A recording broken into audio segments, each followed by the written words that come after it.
দাদা ঠাকুরের বাড়িটা কোথায়? দাদা ঠাকুরের বাড়ি দেখি এই যে বেল গাছটা সামনে দেখতে পাচ্ছেন, এই বেল গাছের এইখানেই দাদা ঠাকুরের বাড়ি ছিল। পণ্ডিত দাদা ঠাকুর আমার দাদু। আমাদের শহরের নাম রঘুনাথগঞ্জ, অথচ এখানে সবকিছুই জঙ্গিপুর নামেই পরিচিত।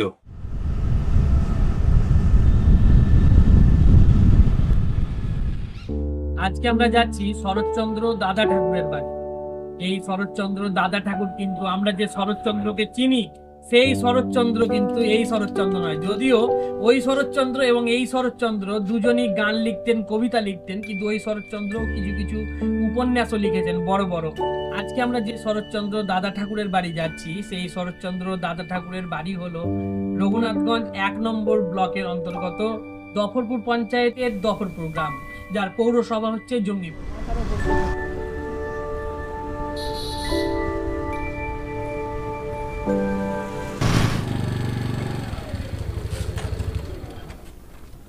বলছি দাদা ঠাকুরের বাড়িটা কোথায়? দাদা ঠাকুরের বাড়ি দেখি 1879 সালের 27 এপ্রিল মাতুলালয়ে জন্ম হয় এই দাদা ঠাকুরের। তার বাড়ি ছিল বীরভূম জেলার নলহাটির একটি গ্রামে, কিন্তু দাদা ঠাকুরের যে আসল বাড়ি সেটা ছিল বীরভূম জেলার রামপুরহাট ব্লকের ধর্মপুর গ্রামে। 1879 সালের 27 এপ্রিল মাতুলালয়ে জন্ম হয় এই দাদা ঠাকুর শরৎচন্দ্র চট্টোপাধ্যায়ের। পরে শরৎচন্দ্র এবং শরৎচন্দ্রের বাবা মা সমেত একটি পারিবারিক কারণে চলে আসে এই দফরপুর গ্রামে, আর তারপর থেকেই তার দফরপুর গ্রামে বাস। যদিও তিনি তার মা বাবার সঙ্গে বেশি দিন এই দফরপুর গ্রামে থাকতে পারেননি। দাদা ঠাকুর চলে আসার পরে যখন তার মা বাবা মারা যায় তখন তার কাকা তাকে দেখাশোনা করে, যে কাকা ছিলেন এই গ্রামেরই একটি স্কুলের। বাড়িটা কোথায়? শরৎচন্দ্র দাদা ঠাকুর কেশব ওই যে এইদিকে চললো। কত দূর যেতে হবে? এই তো আমি দেখা চলে যাও, ওখানে একটা গেট দেখতে পাবা, এরকম গেট আছে। আর গিল ওইটাই।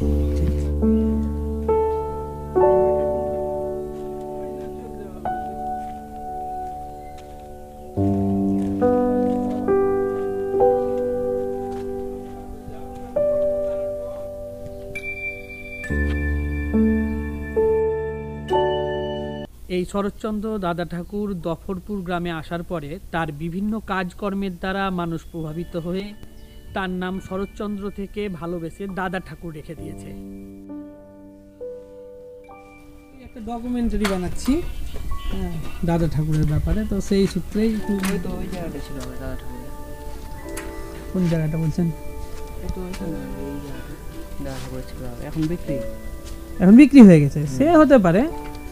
আমি একটু ভিতরে বংশধরেরা আছে। আপনি কত? না না, আমাদের বংশধর না। আপনাদের না? আমার জানা নাই, আমাদের হয় না।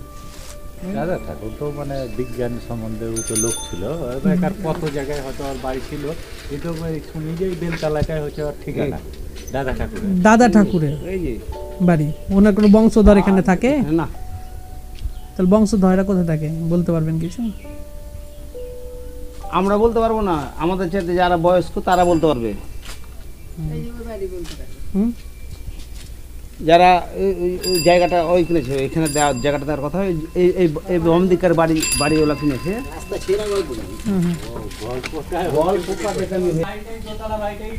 কোনটা? ওই বলতে পারবে তদন্ত মানে ওই ওনাই জায়গাটাকে কিনেছে। হ্যাঁ, আর বেলতলায় হচ্ছে দাদা ঠাকুরের স্থান। দাদা ঠাকুরের বাড়িটা অনেকক্ষণ ধরে খোঁজার চেষ্টা করছি, দাদা ঠাকুরের বাড়িটা খুঁজে পাচ্ছি না, কিন্তু দাদা ঠাকুরের একটা পুরাতন বাড়ির সন্ধান পেয়েছি, মানে যেখানে পুরাতন বাড়ি ছিল। গ্রামের লোকেরা বলছে এই জায়গাটায় বলে সেই পুরাতন বাড়ি ছিল। যে বেল গাছটা সামনে দেখতে পাচ্ছেন, এই বেল গাছের এইখানেই দাদা ঠাকুরের বাড়ি ছিল। এখন বংশধরেরা কোথায় আছে সেটা বলতে পারছি না এই গ্রামের।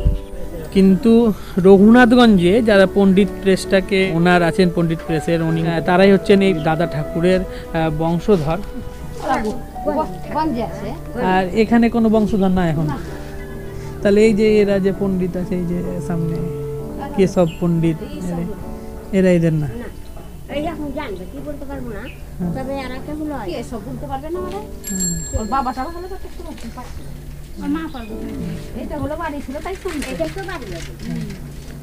দাদা ঠাকুর যে আমাদের মুর্শিদাবাদের একজন বিখ্যাত মানুষ ছিলেন, বিভিন্ন লেখার মাধ্যমে দাদা ঠাকুর সবারই কাছে পরিচিত ছিলেন।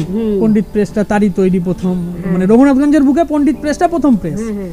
তো আমরা খোঁজ করতে বেরিয়েছি যে দাদা ঠাকুরের কোনো বংশধর এই দফরপুর গ্রামে থাকে কি থাকে না এখনো পর্যন্ত। এখানে নাই, এখানে কোনো বংশধরের নাই, যারা আছে সব গঞ্জে, রঘুনাথগঞ্জে। তাহলে এই জায়গাটা এখন আপনাদের হয়ে গেছে। হ্যাঁ ঘেরাটুকু আলাদা করে দাদা ঠাকুরের কোনো কিছু এখানে তৈরি করা হয়নি, অন্য কোথাও যেখানে আশেপাশে জায়গা আছে এরকম কিছু? কই জানি না। বাবা ঠাকুরের কি রঘুনাথগঞ্জে আর মূর্তি আছে? ওই মূর্তি তো আছে, ওটা আমরাও জানি। হ্যাঁ আর এখানে কই এখানে কিছু নাই। এখানে কিছু তৈরি করা হয়নি, গ্রামে কিছু নাই। না, গ্রামে কিছু তৈরি করেন, হ্যাঁ। গ্রামে কিছুই তৈরি করেন। এই জায়গাটুকু তাও তো বেঁচে দিল, হুম। জায়গাটাও তো স্মৃতিচিহ্ন রাখলো না। 1903 সালে 46 টাকার বিনিময়ে এক ইংরেজ লোকের কাছ থেকে দাদা ঠাকুর রঘুনাথগঞ্জের দাদা ঠাকুরের পণ্ডিত প্রেস বলে এখন যেটা পরিচিত, সেই পণ্ডিত প্রেসটা কিনে নেয়। আর তারপরে তিনি ওইখানের বিভিন্ন পত্রিকা এবং একটি সংবাদপত্র লিখতেন বা সংবাদপত্র ছাড়তেন, যেখানে মূলত জঙ্গিপুরেরই বিভিন্ন সংবাদ ওখানে আলোচনা হতো। এছাড়া জঙ্গিপুরের বিভিন্ন ঘটনা ওখানে বর্ণনা করা হতো। দাদা ঠাকুরের একটি উল্লেখযোগ্য যে সংবাদ পত্রিকা তার নাম হলো জঙ্গিপুর সংবাদ। এছাড়াও তার আরও যে দুটি পত্রিকা ছিল সেই পত্রিকাগুলির নাম হচ্ছে বিদূষক ও বোতল পুরাণ। যেহেতু দাদা ঠাকুরের বাড়ি এই দফরপুরে এবং দফরপুরে আসার পরে দাদা ঠাকুরের কোনো বংশধরদের সঙ্গে আমরা সাক্ষাৎ করতে পারলাম না, তাই আমরা এখন চেষ্টা করব এই দাদা ঠাকুরের যে পণ্ডিত প্রেস আছে রঘুনাথগঞ্জে, সেই পণ্ডিত প্রেসে গিয়ে পণ্ডিত প্রেসের যিনি বর্তমান মালিক আছেন বা যে বংশধরেরা এখনো বর্তমান আছে তাদের খোঁজ করে তাদের সঙ্গে।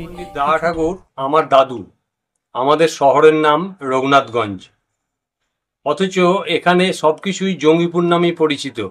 সবকিছু জঙ্গিপুর কোর্ট, জঙ্গিপুর মিউনিসিপ্যালিটি, আমাদের রোড স্টেশনের নামও জঙ্গিপুর।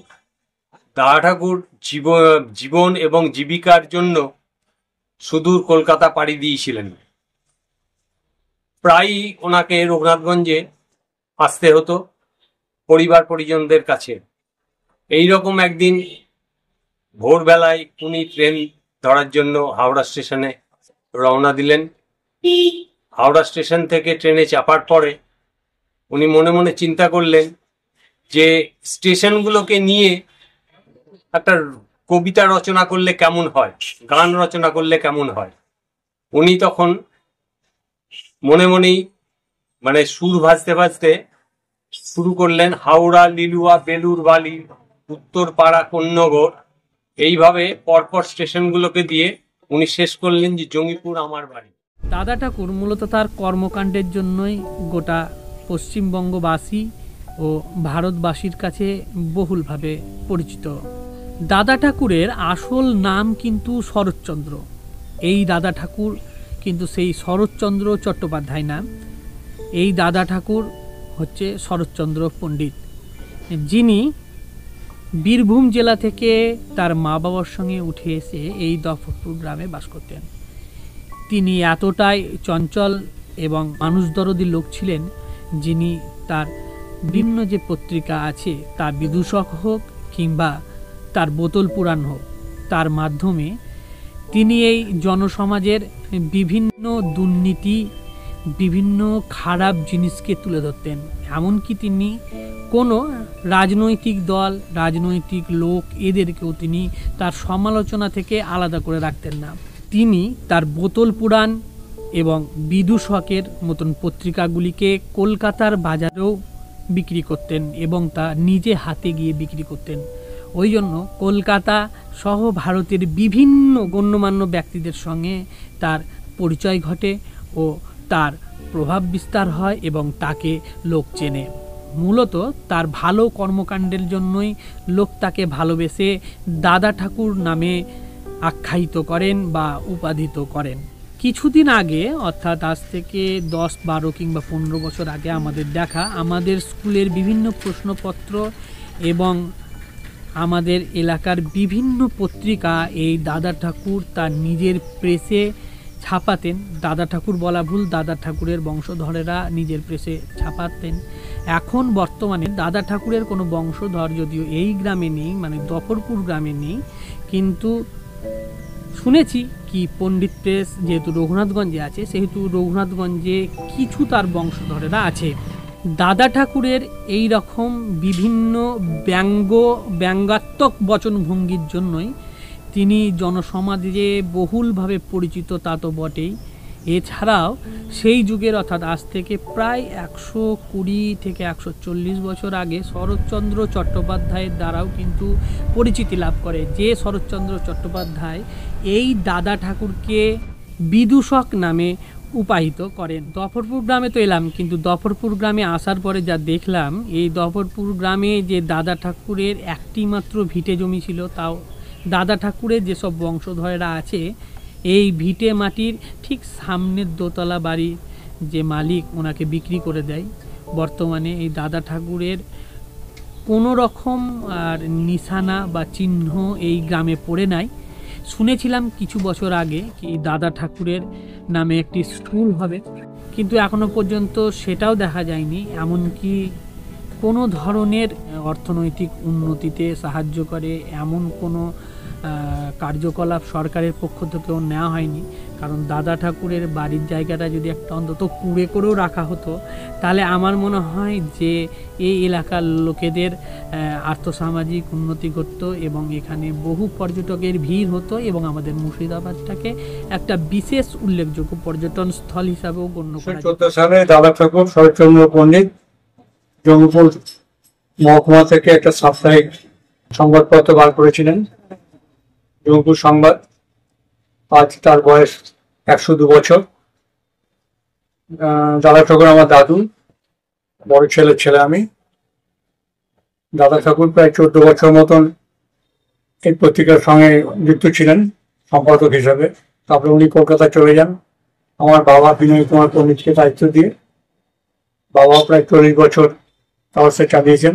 যে উদ্দেশ্যে নিয়ে এই পত্রিকাটা দাদু বার করেছিলেন সেটা হচ্ছে এখানকার মানুষের সুখ দুঃখ, মানে বঞ্চনা, এইসবগুলো মানে যাতে প্রতিবেদন হয় কাগজে তুলে ধরে।